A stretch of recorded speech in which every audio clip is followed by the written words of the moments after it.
बिस्मिल्लाहिर्रहमानिर्रहीम। खैरुकुम मन तअल्लमल कुरान व अल्लमहु सदक़ल्लाहुल अलीयुल अज़ीम। नेमते बांटता जी समत वो जी शान गया, साथ ही मुंशिए रहमत का कलम दान गया। बेशक सुभान अल्लाह। उन्हें जाना उन्हें माना न रखा गैर से काम, लिल्लाहिल हम्द में दुनिया से मुसलमान गया। सुभान अल्लाह। जानो दिल होशो खिरत सब तो मदीने पहुँचे, तुम नहीं चलते रजा सारा तो सामान गया। सुभान अल्लाह। ए रजा हर काम का एक वक्त है, दिल को भी आराम हो ही जाएगा। आइए खुलूस मोहब्बत के साथ अपने आका की बारगाह में झूम झूम कर दुरूद शरीफ पढ़ें। अल्लाह मुहम्मदिन सल्लल्लाहु अलैहि वसल्लम नहनु इबादु मुहम्मदिन सल्लल्लाहु अलैहि वसल्लम। देखिए, नेकियां अल्लाह की तौफीक से होती हैं। अल्लाह अगर तौफीक नहीं देगा, कोई मस्जिद में बैठा रहेगा दिन भर एक नेकी नहीं दिखाएगा। अगर अल्लाह की तौफीक होगी तो आप कहीं भी रहेंगे, आपका एक एक लम्हा नेकियों में शुमार होता रहेगा। आदमी जाता है उम्रा करने के लिए, वहां जाता है तो सोने की मार्केट में घूमता है। मैं अब की बार उम्रे के लिए गया, गोंडा शहर के बड़े बड़े ताजिर गए हुए थे। इत्तेफाक की बात मेरे साथ तैयार थे लेकिन नहीं हो पाया टिकट। बाद में वो लोग दूर से गए तो मैंने सोचा कि वहाँ साथ में चलने का इरादा था। मदीना शरीफ में लाओ मुलाकात कर लें। उन लोगों को फोन कराया, पता चला कि पीछे हम लोग हैं 313 या 330 गेट नंबर पर। गए वहां तो क्या देखा मैंने कि वो लोग सोने की मार्केट में घूम रहे हैं। दूसरे दिन फिर मालूम हुआ, पता चला कि फिर खरीदारी हो रही है। मैंने कहा मदीना की अजमत जान न पाए, वरना सोना यहाँ खरीदने ना आते, जिंदगी सोना बनाने की कोशिश करते। मदीना तो वो है जहाँ की बहारे दामन में अगर लग जाए तो बेड़ा पार हो जाए। मदीना शरीफ वो सरजमी कि बरेली के इमाम कहते हैं हरम की जमी और कदम रख के चलना, अरे सर का मौका है ओ जाने वाले। तो नेकियां अगर आदमी वहां जाए तो महरूम रहता है, और यहाँ है तो पता चलता है एक कुटिया में बैठकर अल्लाह अल्लाह करता है, नहीं कुछ होता है दुरूद शरीफ पढ़ता रहता है। तो ये अल्लाह की तौफीक से होता है। नाज शरीफ सुनने का एक हमने जो मिजाज बनाया है, याद रखिए ये मिजाज कहीं न कहीं हमारे लिए मुश्किलें भी खड़ी कर सकती हैं। इसलिए कि इसके रसूल में कोई धोखा नहीं होना चाहिए, इसके रसूल में दिखावा नहीं होना चाहिए। ये नाते रसूल इसके रसूल का इजहार ही, लेकिन आज पढ़ने वाले का भी कोई जवाब नहीं है, सुनने वालों का भी कोई जवाब नहीं।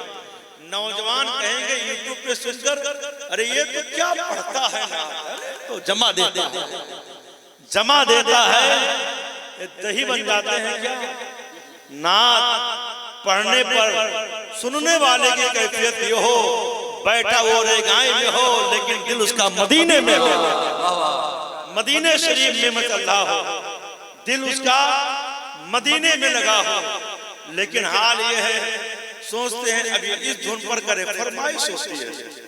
फरमाइश का हाल तो ये है, जिसको सही कलमा भी याद नहीं रहता है वो फरमाइश करता है। सही अल्लाह फरमाइश करता है। हमारे कौम का हाल ये है, जब कोई काम बिगड़ता है तो उसको उठा के इमाम साहब पे डाल देते हैं ठेकड़ा।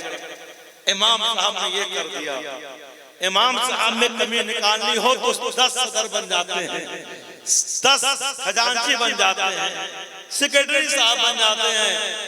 500 रुपया बढ़ाने की बात आ जाए, 5 लोग पहुंचेंगे, अरे हजरत कुछ ज्यादा हो गया, कुछ कम कर दीजिए, अरे अब कंधा करके सब होता है। आपको मालूम है चंदा करके होता है, हमारे घर की शादी की चंदे से होती है, वहाँ हमें नहीं देते हैं। फजूल खर्चियां कितनी हो रही है, कितने हमारे पैसे बर्बाद हो रहे हैं। इमाम को तनख्वाह देने की बात आए, जो सबसे अफजल इबादत, जो सबसे बेहतर इबादत की इमामत कर रहा है, उसके तनख्वाह की बात आ जाए तो ये होता है कुछ कम कर दीजिए। लेकिन अगर कहीं गाजे बाजे का हाल होता है तो सोचते हैं ऐसा बाजा मंगाया जाए इलाके में कोई मंगाया ना हो, इलाके में कोई मंगाया ना हो। एक साहब कहने लगे, हजरत मैंने अपने बेटे की शादी की, क्या धूम से मैंने शादी की। तो मैंने कहा धूम का मतलब क्या है? अब तो धूम का भी कोई जवाब नहीं। धूम का मतलब क्या है? अरे कहा मैंने वो बहुत महंगा बाजा बजाया था, मंगाया था, पता नहीं कहां से बता रहे थे, 2.5 लाख का बाजा, 2.5 लाख की सब सिस्टम थे। 2.5 लाख में करीब बच्ची की शादी हो जाती। हो सकता है अगर वो पैसा बचा कर किसी गरीब बच्ची को दे देते तो कल मैदान महशर में आका हुसैन, आका हसन अपने सीने से लगा देते। लेकिन ये तौफीक नहीं है मुसलमानों, बस दिखावा है। आए हैं गड्डी करेंसी लेकर और उसके बाद रखे हुए हैं, उड़ाते हुए जाएंगे। घोड़ा का हाल ये है, घोड़ा इतना बड़ा लेकर आएंगे कि अगर घोड़े के पीठ से दूल्हा साहब गिर जाएं तो 2-4 हड्डी तो तोड़ती ही जाए। लेकिन उसी घोड़े के ऊपर लुटाएंगे, दूल्हा साहब के ऊपर लुटाएंगे। एक साहब कहने लगे 1.5 लाख करेंसी लेकर आए तो सब खत्म हो गया। और जब वहां निकाह आने की बात होती है तो हमारे यहाँ बड़े बूढ़े आगे बढ़ जाते हैं। जी अब कितना आपके यहाँ है? 3000, कुछ ज्यादा नहीं है, हमारा तो 2100 ही है। हरामखोर कहीं का, तुम अपने यहाँ 2100 किए हो, तुम्हें तो गैरत आनी चाहिए। दूसरे के यहाँ जाकर बता रहे हो कि हमारा 2100 है। इमाम के लिए जब निकाह आने की बात होनी चाहिए तो आपको कहना चाहिए हमारा 5100 रुपये है, हम इंशाअल्लाह यहाँ आपको 5500 रुपये दे देंगे। लेकिन 1 लाख रुपया लुटाने के बाद जब 5000 देने की बात आती है, इतना मसला याद आता है, इतने मामलात याद आते हैं। इमाम साहब को मसला बताना शुरू हो जाता है। इमाम साहब मांगना नहीं चाहिए, मांगना नहीं चाहिए। अच्छा तुम जहाँ बारात लेकर जा रहे हो वहाँ जहेज मांगना चाहिए, वहाँ तो कह रहे हो अब तो 4 पहिए का सीजन चल रहा है, अब तो मोटरसाइकिल का रवाज खत्म हो गया है, अब तो ये है। अरे बहुत से ऐसे भिख मंगे हैं जो कहते गाड़ी ना दीजिए, जहेज ना दीजिए, केस दे दीजिए, केस लेते हैं।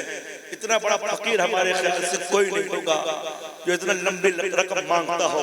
मांगता भी आता है तो खुशी खुशी चला जाता है, लेकिन ये इनका नेशनल भिखारी जब पहुंचता है तो कहता है हमें कुछ नहीं चाहिए। जब शादी तय हो जाती है, मुकम्मल बात हो जाती है, जब किसी बेटी की इज्जत का दांव, किसी बेटी की इज्जत दांव पे लग जाती है, तब इसका मुंह खुलता है और ये कहते हैं साहब कुछ नहीं चाहिए। लेकिन जो छोटा भाई ये कह रहा है कोई गाड़ी मिल जाती तो ठीक था, उसके बाद ये होता कुछ ना दीजिए, एक सोने का लाख चैन दे दीजिए, लेकिन थोड़ा वजनी कर दीजिएगा। अगर आप नहीं कर पाएंगे तो बताइएगा 1 तोला का हम बढ़वा, 1 तोला का बढ़वा सकते हो तो 2 तोला तुम नहीं दे सकते हो अपने बेटे को? क्यों मांग रहे हो? 2 तोला क्यों मांग रहे हो? 1 तोला मिला रहे हो तो 1 तोला तुम दे दो। ऐसे एक साहब कहने लगे शादी में बाइक मोटरसाइकिल, उसने कहा कि अपने हैसियत के हिसाब से हम देंगे। तो कहा कि ऐसा है, उस टाइम पल्सर का क्रेज था, पल्सर दे दीजिए, पल्सर। तो कहा कि भाई हम तो स्प्लेंडर देना चाहते थे। तो कहा जो पैसा कम होगा हम दे देंगे, लेकिन ये हो कि जब गाड़ी खड़ी हो तो लोगों को लगे कि हाँ बड़ी गाड़ी दिया। जब इतना देना ही है तो मोटरसाइकिल पहले खरीद कि नहीं, ये तौफीक नहीं होती है।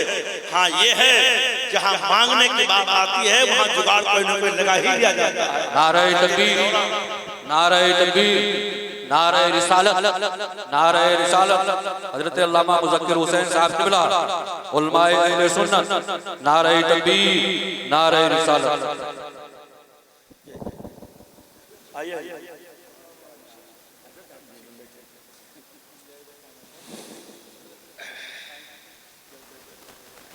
दुरूद शरीफ पढ़िए। अल्लाह रब्बु मुहम्मदिन सल्लल्लाहु अलैहि वसल्लम नहनु इबादु मुहम्मदिन सल्लल्लाहु अलैहि वसल्लम सलातु व सलामुन अलैका या रसूलल्लाह सल्लल्लाहु तआला अलैहि वसल्लम।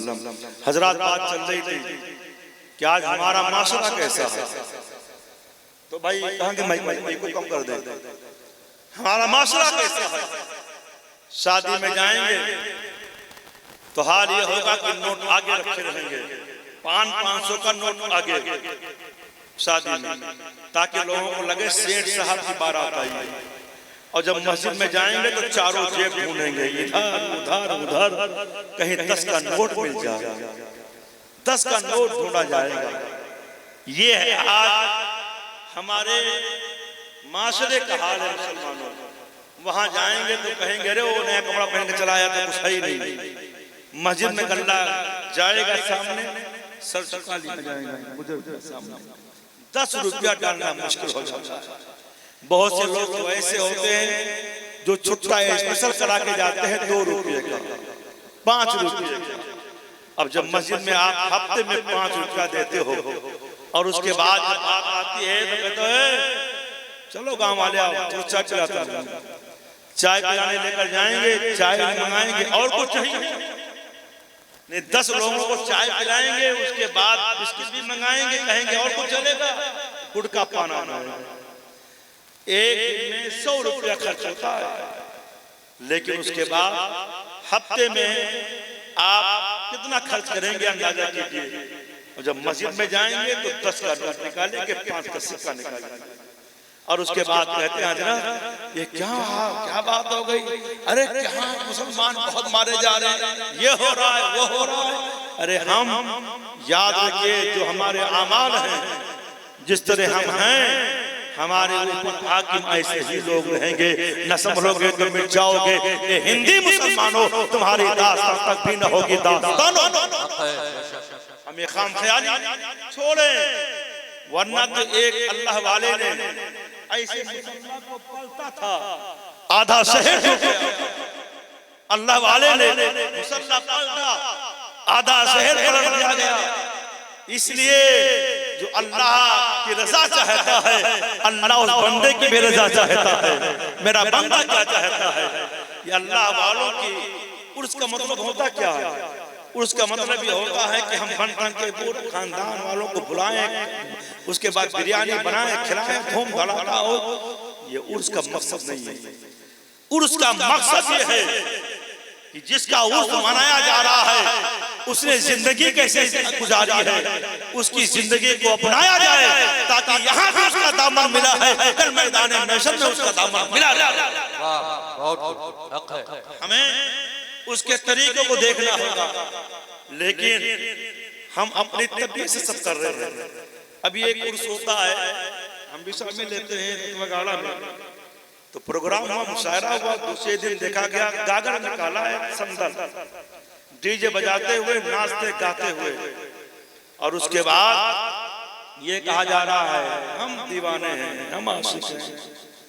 नमाज पढ़ने जाते हैं, 2 रकात पढ़ना मुश्किल हो जाता है जुमा में, 2 रकात पढ़कर भाग कर आते हैं और बाबा के दीवाने हैं।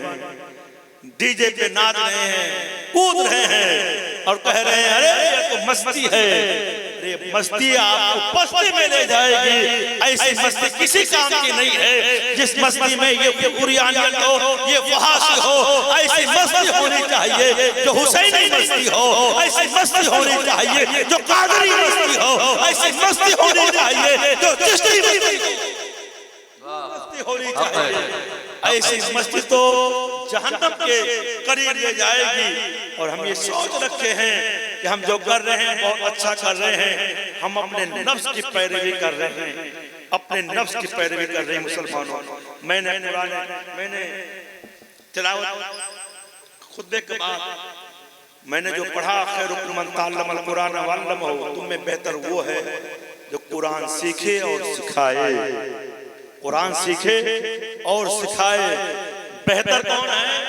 जो कुरान सीखे और सिखाए। कुरान सीखने वाले मदरसे में कौन होते हैं और सिखाने वाले कौन होते हैं? लेकिन क्या कभी तौफीक हुई है कि लाओ जाकर कुरान सिखाने वाले के हाल को मालूम कर लें, कुरान सीखने वाले के हालात को मालूम कर लें। हमारे यहाँ तो हाल ये है कि अभी जल्दी में कहीं गया तो उन्होंने कहा हजरत कोई वजीफा बताइए। तो मैंने कहा कैसा वजीफा? कहा कारोबार कर रहा हूँ, कोई वजीफा बताइए। तो मुझे लगा कि शायद कुछ परेशान होंगे, तो मैंने एक आसान चीज मैंने उनको बताया। तो कहने लगे मैं ये पढ़ता हूँ। तब मुझे लगा कि शायद ये मुझे सुनाना चाहते थे कि मैं ये दुआ पढ़ता हूँ। तो ऐसी दुआ पढ़े बेचारे कि हमारे ख्याल से वो दुआ ना पढ़ते तो बेहतर रहता, उस भरम का बाकी रहता। एक भी लफ्ज सही नहीं पढ़ पाए बेचारे। क्यों? इसलिए कि कुरान सही पढ़े नहीं थे। कुरान सही पढ़े होते तो इंशाअल्लाह वो दुआ पढ़ लेते बेहतर तरीके से। अब एक है कल, एक है कल, एक है कल, एक है कल। कल्बुल मोमिन, कल्बुल मोमिन है मोमिन का दिल। और अगर वहीं कोई कल्बुल मोमिन ले आए, कल माने कुत्ता, तो मोमिन का कुत्ता हो जाए। कितना फर्क है? अब अगर ऐसे ही कोई लफ्ज हो, कोई दुआ पढ़ता हो तो इस बरकत होगी कि और रहमत होगी। कुरान सीखने का कोई वक्त नहीं है, अल्लाह ने तौफीक दी है। तो आप किसी भी उम्र में है कुरान सीखें। मदीना शरीफ में मैं एक बार उम्रे में गया तो मैंने देखा शाम के वक्त कि बड़े बूढ़े नौजवान वो लोग कुरान पढ़ रहे हैं, कुरान पढ़ रहे हैं। वहां का माहौल मैंने देखा, बूढ़े लोग कुरान पढ़ रहे हैं। मैं जद्दा से गालिबन मक्का शरीफ आ रहा था, तो जो ड्राइवर था तो उसने मुझसे कहा दुआ कीजिए, मैं कुरान हिफ्ज कर रहा हूँ। तो मैंने पूछा कितने पारा हिफ्ज किए? तो उसने बताया 15 पारे हमने हिफ्ज कर लिए हैं। 15 पारे। उम्र दराज था वो, हमारे ख्याल से कम नहीं तो 45-45 साल का लगभग रहा होगा। और वो कुरान सीख रहा था। आज हमारे यहाँ हाल ये है कि आदमी कुरान सीखने की बात आ जाए तो कहेंगे अब इस उम्र में जाए हम कुरान सीखें। अरे चाहे जिस उम्र हो जाए, चाहे जो उम्र हो जाए, आप खुशी से भी कुरान सही पढ़ना सीखें। कुरान अगर सही नहीं पढ़ेंगे तो आपकी नमाज सही नहीं होगी। जब नमाज सही नहीं होगी, अगर कुरान सही नहीं पढ़ेंगे तो फिर आपका दिल नमाज में नहीं लगेगा, फिर आपका दिल नेकियों में नहीं लगेगा। नमाज हमसे छूटती रही तो याद रखो फिर हमारे लिए बरकतें दूर होंगी, रहमतें दूर होंगी। हम अपने बच्चों को पाबंद करें कि हमारे बच्चे नमाज के पाबंद बने। हमारी माँ बहनें शादियों में आप और हम ही लोग, औरतों का मिजाज ऐसा नहीं कि हम लोग उससे बरी नहीं। एक साहब कहने लगे अगर औरतें बारात ना जाएं तो बारात कैसे? हमने कहा वाह भाई, यानी बारात का वजूद इन्हीं औरतों से, और उसके बाद जाएंगे तो क्या हाल होगा? 15,000 का जब लाचा पहनेंगे वो ढांचा, तो उसके बाद क्या होगा? उस पर कोई नकाब आएगा? कोई नकाब नहीं आएगा। फिर वो उसी हाल में जाएंगी। अब पता चला जहां पहुंची है खाना घट गया, खाना घट गया। ईमानदारी से बताइए कि जहां औरतें गई हों, कोई औरत अगर 25 औरत गई हो, 25 ने आकर गांव में तारीफ की हो कि मैं हम लोग जहां गए थे बहुत अच्छा इंतजाम था। ईमानदारी 100 बाराती जाएंगे, 100 बाराती कहेंगे बहुत अच्छा इंतजाम, और ये चली जाएंगी 2-4 तो कहेंगी हाँ सालन तो था लेकिन थोड़ा पानी वाला था। अगर गाढ़ा हो गया तो कहेंगे सालन तो था लेकिन तो गाढ़ा हो गया। अरे हम तो खाए तो हमारे डोंगे में बोटी ही नहीं आई। कोई ना कोई बात हो जाएगी। हम कह रहे हैं कि जरूरी नहीं, लेकिन अगर चाह रही हैं, अगर घर वाले चाह लें तो इंशाअल्लाह ये पर्दे के साथ जाएंगे, बेपर्दगी के साथ जाएंगे, बेपर्दगी के साथ। ये और जानते हैं आप 3-4 कैमरा वालों को बुलाए रहते हैं, लड़की वालों की तरफ से अलग, लड़का वालों की तरफ से अलग, और ये गैर मुस्लिम भी रहेंगे, चाहे जैसे वो लोग जाएंगे और उसके बाद औरतें बैठी रहेंगी और लगा देंगे कैमरा, खींचते रहेंगे। अब बताइए आपके माँ बहन के हो सकता है उसमें एक बापर्दा रहने वाली हो और वो खाना खा रही हो। ऐसे आलम में कैमरा पहुंच गया और वो बाहया खातून जो पर्दे के साथ रहती है, पर्दे का इंतजाम करती है, कल मैदान महशर में फातिमा ज़हरा का तुम्हें माफ कर देंगे। क्या माफ करेंगी वो कि मेरी एक कनीज पर्दे के साथ रहती थी, तुमको किसने हक दिया है कि तुम उसको बेपर्दा करो? किसने हक दिया है उसका वीडियो मूवी बनाओ? किसने हक दिया है? याद रखिए, जो भी हम गुनाह वाला काम करते हैं, जितना सब गुनाह पाएंगे उतना हमें तनहा गुनाह दिया जाएगा। तो ऐसे काम करें जिससे हमारा भला हो। कुरान जानते हैं, कुरान की तिलावत हम अपने आप में इतना दूर कर लिए हैं कुरान की तिलावत कुरान से कि सिर्फ रमजान शरीफ में सिर्फ तिलावत करते वो भी कुछ लोग एक साथ कहने लगे हजरत रोजा तो नहीं रख पाता हूँ। सेठ साहब पैसा आने के बाद तो ये सब चीजें बहुत मुश्किल हो जाती है, लेकिन रोज आना 100 लोगों को इफ्तारी कराता। तो कहा क्या एक आदमी को इफ्तारी करा दीजिए तो रोजे का सवाब मिलेगा, तो हम 100 लोगों को इफ्तारी कराते हैं। हमने कहा तो आप ठेकेदार हो गए हो, अब आपका खानदान रोजाना रखे तब भी आपका सवाब। ये कहीं न कहीं शैतान का हरबा जहन में आ जाता है।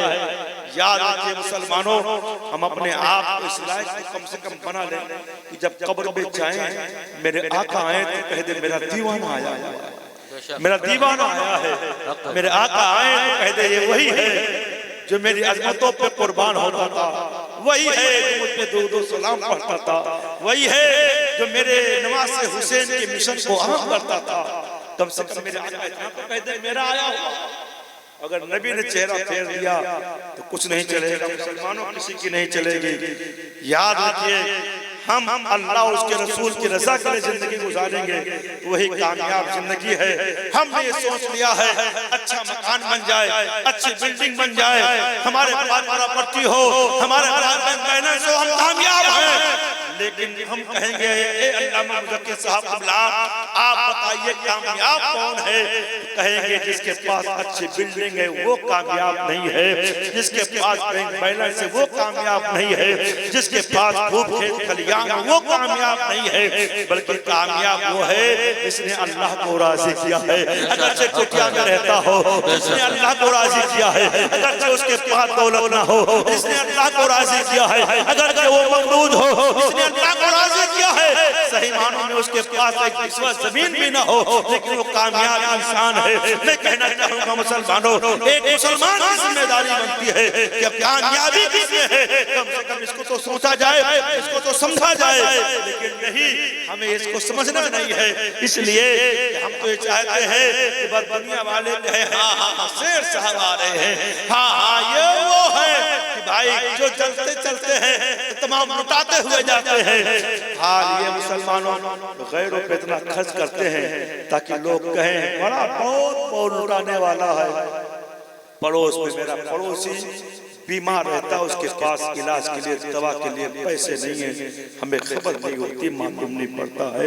हमारा सगा भाई बीमार है, हमारे सगे भाई की बच्ची की शादी नहीं हो रही है, सिर्फ ये है कि वो परेशान है, लेकिन कभी हमें ये महसूस नहीं होता है कि हाँ मेरे सगे भाई की बेटी शादी के लिए शादी के उसके इंतजाम नहीं हो रहे हैं। कहीं अगर देना हो दिखाने की बात आ जाए तो ये होगा कि लाखों खर्च कर देंगे, लेकिन हमारा भाई बीमार है, उसके इलाज के लिए 2-4-10 हजार नहीं बन पाते हमसे, उसकी बच्ची की शादी होने वाली है, हमारे लिए तो बड़ा मुश्किल काम हो जाता है। हम सोचते हैं अरे भाई है, ये है, वो है, अरे वो अपना जाने। याद रखो मुसलमानों, कल मैदान महशर में आपके पड़ोसी का आपके ऊपर हक है। अगर वो भूखा सो गया तो याद रखो आपको इसका भी हिसाब देना पड़ेगा। मेरे आका नबी कौन अलैहिस्सलाम फरमाते हैं सालन बनाया करो तो थोड़ा शोरबा ज्यादा कर लिया करो, अपने पड़ोसी को भी दे दिया करो। मेरे आका नबी कौनैन ये पैगाम दे रहे हैं, आपका पड़ोसी सुबह भूखा न सोने पाए, आपका पड़ोसी परेशान ना हो। लेकिन आज हमारा हाल ये है, सबसे ज्यादा मामलात पड़ोसियों से होते हैं, सबसे ज्यादा मामलात भाई से होती है, सबसे ज्यादा अदावत भाई से होती है। ए मुसलमानों, न संभलोगे तो मिट जाओगे। ए सुन्नी मुसलमानों, तुम्हारी दास्तां तक भी न होगी दास्तानों में। खुद ही को कर बुलंद इतना कि हर तकदीर से पहले खुदा बंदे से खुद पूछे, बता तेरी रज़ा। चले गए बॉम्बे, 1 साल हो गया है, फोन नहीं किया माँ को। बाप का इंतकाल हुआ या माँ का इंतकाल हुआ, फोन आता रुक जाइए जनाजा, मुआज़ाई साहब न पढ़ाइएगा, मैं आऊंगा तब जनाजा पढ़ाइएगा। रोक दिया गया। फिर इधर पूरे इलाके में ढूंढा जा रहा है, यहाँ नहीं, वहाँ नहीं, वहाँ नहीं, वहाँ नहीं, वहाँ कहीं।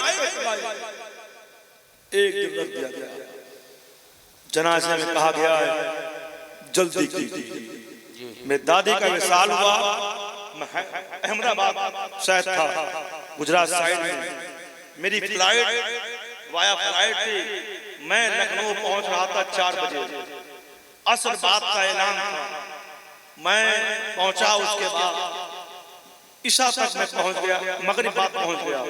मैंने कहा जनाजा करा दीजिए, मेरा इंतजार ना कीजिए। जब मैं पहुंचा, मुझे ऐसा कहने लगे जब पहुंचना ही नहीं कह देते 1 घंटा और रुक जाते। मैंने कहा नहीं, मैं अपने हिसाब के लिए जनाजे को नहीं रोकना चाहता, इसलिए कि फरमाया गया जनाजे में जल्दी की जाए, ताखीर न किया जाए। मैं आया हूं, फातिहा पढ़ लूंगा, हो सकता है अल्लाह ताला इसी के सदक़े इनकी मग़फ़िरत फरमा दे। इसलिए मैंने करवा दिया, मैंने खुद ये अमल किया। आज रोक दिया जाता है 2-2 दिन का, जिंदगी भर उसने नहीं पूछा होगा मेरे वालिद तुम्हें कोई परेशानी तो नहीं है, जिंदगी भर नहीं पूछा होगा मेरी वालिदा तुम्हें कोई परेशानी तो नहीं है। लेकिन जब इंतकाल होता है, सऊदी से रुक जाओ, टिकट करा लिया हूं, कल जनाजा होगा। यहाँ हाल ये है, जनाजा रखना मुश्किल हो रहा है, बदन फूल आया है, सूज गया है। लेकिन नहीं, क्या मजा है, जनाजा रुका हुआ है, उसके बाद जनाजा रखा जाता है। ये मोहब्बत हमारी है मुसलमानों, जिंदगी भर हमें तौफीक नहीं हुई हम माँ की खुशनुदी हासिल कर लें, माँ को राज़ी कर लें। जब साल हो रहा है तो ये भी कहीं ना कहीं माँ को तकलीफ ही दी जा रही है, ये उनके लिए आसानी नहीं है, उनको तकलीफ हो रही है। कुछ चीजें ऐसी हैं जिनको हम सही मानों में कभी सोचते नहीं है। आज हाल ये जनाजे में आएंगे, उसके बाद होगा मौलाना साहब जनाजे की नीयत बता दीजिए, मौलाना साहब जरा बता दीजिए, जोर से बोलिए, थोड़ा बताइए सबको जनाजे तरीका क्या है, नियत क्या है। 70 साल का बुढ़ा हो गया, 80 साल का बुढ़ा हो गया, आज तक उसे जनाजे की नियत नहीं याद है मुसलमानों। और उसके बाद अपने आप में हम फख्र कर रहे हैं, हम तो सबसे बड़े अच्छे मुसलमान हैं। जनाजे की सही नियत नहीं याद है मुसलमानों। ईद बकरीद की नमाज में थोड़ी सी तब्दीली होती है, लेकिन ये होता है इमाम साहब एक बार नहीं 2-3 बार बताइए हमें ईद की नमाज कैसे पढ़नी है।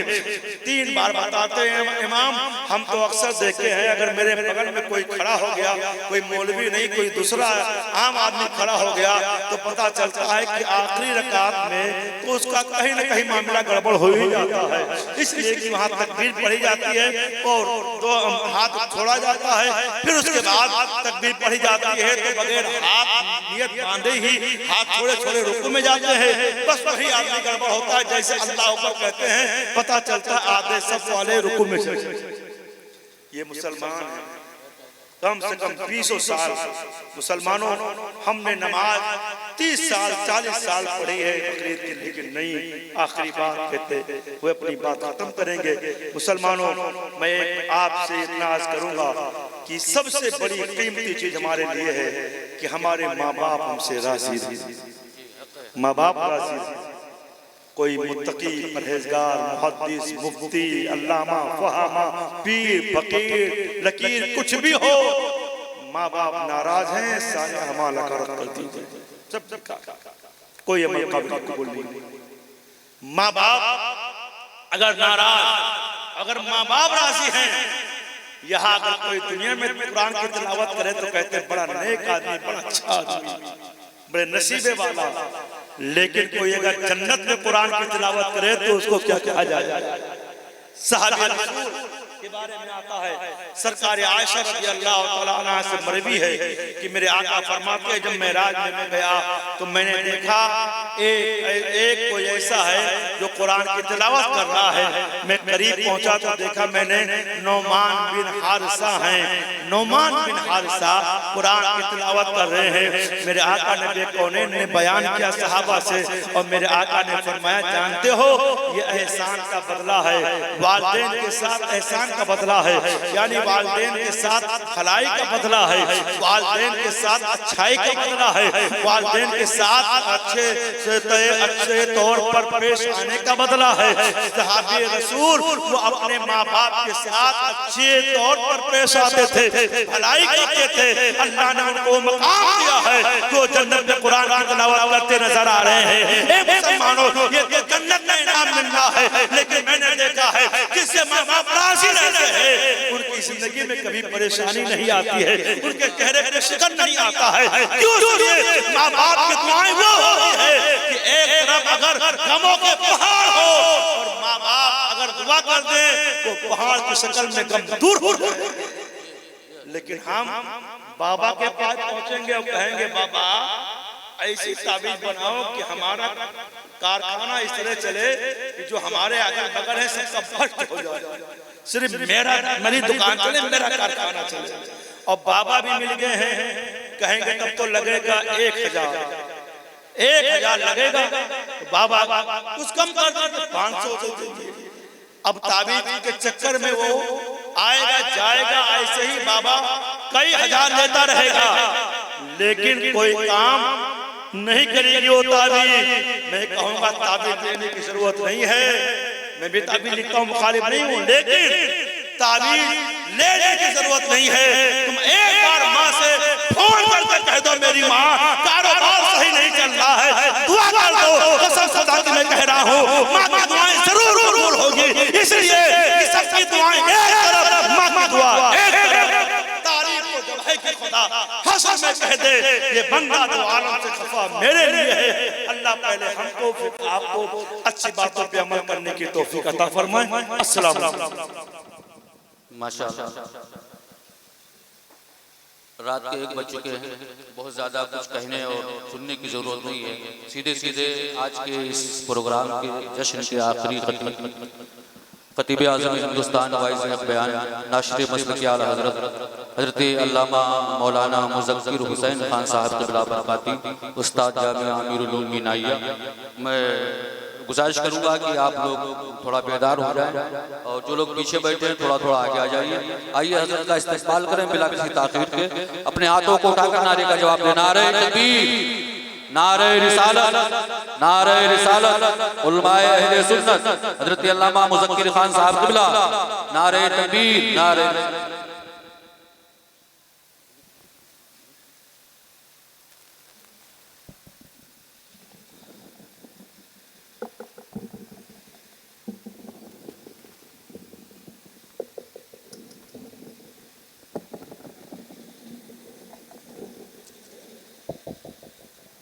बैठे बैठे आप लोग बैठे भाई, सब लोग मत जाइए, जरूरत है वही जाए। हाँ, सब लोग मत जाइए। मिंबर रसूल पर रौनक अफरोज अदीब शहीद हज़रत अल्लामा शाहिद साहब क़िबला सादी और मिंबर रसूल पर रौनक अफरोज मुक़द्दस उलमाए किराम, क़ुर्राए ज़ाम, हुफ़्फ़ाज़ किराम, मद्दाहानी रसूल नाम, नाज़िमे जलसा, सामीन अहले सुन्नत, अस्सलामु अलैकुम व रहमतुल्लाहि तआला व बरकातुहू। वालेकुम अस्सलाम। अल्हम्दुलिल्लाह